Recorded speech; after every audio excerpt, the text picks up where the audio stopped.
السلام علیکم کلاس 7۔ آج ہم آپ کی اردو کی کتاب کے پیج نمبر 11 پر دیہاتی اور شہری زندگی کا فرق کے بارے میں سبق پڑھیں گے، اور اس میں آپ کی سب سے پہلے تو لسننگ سکل یعنی کہ آپ کے سننے کی اور ریڈنگ سکل، اس کو امپروو کرنے کے پر زور دیا جائے گا۔ احمد 7ویں جماعت میں پڑھتا ہے، اپنے والدین کے ساتھ لاہور میں رہتا ہے۔ اس کی ننیال گاؤں میں ہے۔ گرمیوں کی تعطیلات میں احمد، اس کا بھائی بلال اور ننھی بہن عائشہ اپنے والدین کے ساتھ گاؤں آئے۔ وہ گاؤں کے قریبی قصبے میں بس سے اترے۔ احمد کے ماموں جان نے ان کا استقبال کیا۔ وہ انہیں تانگے پر بٹھا کر گاؤں لے آئے۔ سڑک کے دونوں جانب دھان کے ہرے بھرے کھیت تھے۔ وہ گاؤں کی ہری بھری فضا دیکھ کر بہت خوش ہوئے۔ کچھ دیر بعد تانگا گاؤں کی حدود میں داخل ہوا۔ وہ تانگے سے اترے تو پورا محلہ ان کو گاؤں میں خوش آمدید کہنے کے لیے موجود تھا۔ احمد اور بلال اپنے ماموزاد بھائی حسن کے ساتھ کھیتوں کی طرف چلے گئے۔ دھان کی فصل کو پانی دینے کے لیے ٹیوب ویل چل رہا تھا۔ وہ ٹیوب ویل سے نکلنے والے پانی میں نہائے۔ اب وہ تازہ دم۔ مغرب کا وقت ہو گیا۔ اذان کی آواز سن کر انہوں نے مسجد کا رخ کیا۔ نماز سے فارغ ہو کر گھر پہنچے تو ممانی جان دسترخوان پر کھانا چن رہی تھیں۔ تھوڑی دیر میں سب دسترخوان پر بیٹھ گئے۔ کھانا کھانے کے دوران بات چیت ہوتی رہی۔ آئیے ہم بھی ان کی گفتگو سنتے ہیں۔ احمد: ممانی جان، ابھی تو شام ہوئی ہے اور آپ نے رات کا کھانا بھی لگا دیا۔ آپ لوگ رات کا کھانا اتنی جلدی کھا لیتے ہیں؟ ممانی جان: احمد میاں، ہم دیہاتی لوگ ہیں، ہمارے ہاں رات کو جلد سونے اور صبح سویرے جلدی اٹھنے کا رواج ہے۔ شہروں میں تو لوگ رات گئے تک جاگتے رہتے ہیں، اس لیے وہ رات کا کھانا بھی دیر سے کھاتے ہیں۔ حسن: میں نے اپنی کتاب میں پڑھا ہے کہ رات کو جلد سونا اور صبح جلد جاگنا صحت کے لیے مفید ہے۔ نانا جان: شاید اسی لیے گاؤں کے رہنے والے زیادہ صحت مند ہوتے ہیں۔ اب ان ساری مکالمات میں آپ جو کریکٹر ہیں ان کو بھی ساتھ ساتھ اپنے ذہن میں رکھیے کہ یہ لوگ اپنے گھر میں ماموں کے گھر میں آئے ہیں، وہاں ماموں بھی ہیں، ممانی بھی ہیں، نانو بھی ہیں، اور ان سے ان کے یہ مکالمے چل رہے ہیں۔ احمد: نانا جان، شہر کی اکثر خواتین موٹاپے کا شکار ہیں، مگر یہاں گاؤں میں رہنے والی اکثر خواتین دبلی پتلی ہیں، اس کی کیا وجہ؟ نانا جان: بھائی، دیہاتی خواتین سارا دن کام میں مصروف رہتی ہیں، وہ گھر کا سارا کام کاج اپنے ہاتھوں سے کرتی ہیں، کھیتوں میں بھی ایک آدھ چکر لگ جاتا ہے، جبکہ شہروں میں رہنے والی خواتین سارا دن گھر میں بیٹھے بیٹھے گزار دیتی ہیں۔ نانی جان: موٹاپے کی ایک اور وجہ ہے غذا کا استعمال۔ دیہاتی لوگ سادہ خوراک کھاتی ہیں، جبکہ شہروں میں رہنے والے مرغن غذاؤں کا زیادہ استعمال کرتے ہیں۔ احمد کے ابا جان: واقعی دیہاتیوں کی صحت قابل رشک ہوتی ہے۔ اس کی ایک وجہ خالص اور تازہ خوراک بھی ہے۔ یہاں کے رہنے والوں کو تازہ سبزیاں، پھل اور خالص غذائیں میسر ہیں۔ شہروں میں یہ سب چیزیں غائب ہوتی جا رہی ہیں۔ حسن: میں جب لاہور گیا تھا تو میں نے وہاں بہت سے لوگوں کو تنگ گھروں میں رہتے دیکھا تھا، ان گھروں کے صحن تو تھے ہی نہیں۔ احمد کے ابا جان: بات یہ ہے کہ گاؤں میں لوگوں کے پاس گھر بنانے کے لیے جگہ کا مسئلہ نہیں۔ امیر آدمی تو شہروں میں بھی بڑے گھروں میں رہتے ہیں، مگر عام اور غریب آدمی چھوٹے چھوٹے تنگ و تاریک مکانوں میں رہتے پر مجبور ہیں۔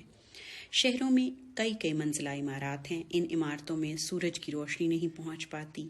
یہی وجہ ہے کہ ایسے مقامات پر رہنے والوں کے لیے چہرے زرد اور مرجھائے ہوئے ہوتے ہیں۔ بلال: ماموں جان میرے ابو جان کالج میں پڑھانے جاتے ہیں، تایا ابو ایک دفتر میں ملازمت کرتے ہیں، چچا جان ایک کارخانے میں کام کرتے ہیں۔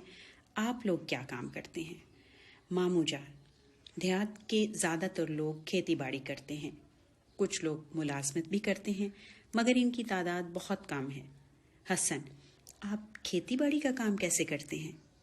ماموں جان: پہلے کھیتی باڑی کا سارا کام بیلوں سے لیا جاتا تھا۔ بیلوں کی مدد سے کھیتوں میں ہل چلاتے، کنووں سے پانی نکالتے، گندم کی کھدائی کرتے، مگر جب ان کی جگہ مشینیں اور آلات آ گئے، اب جیسا کہ ٹریکٹر، ان سے چلنے والی زرعی مشینری کھیتی باڑی کے کام کو بہت آسان اور تیز بنا دیا ہے۔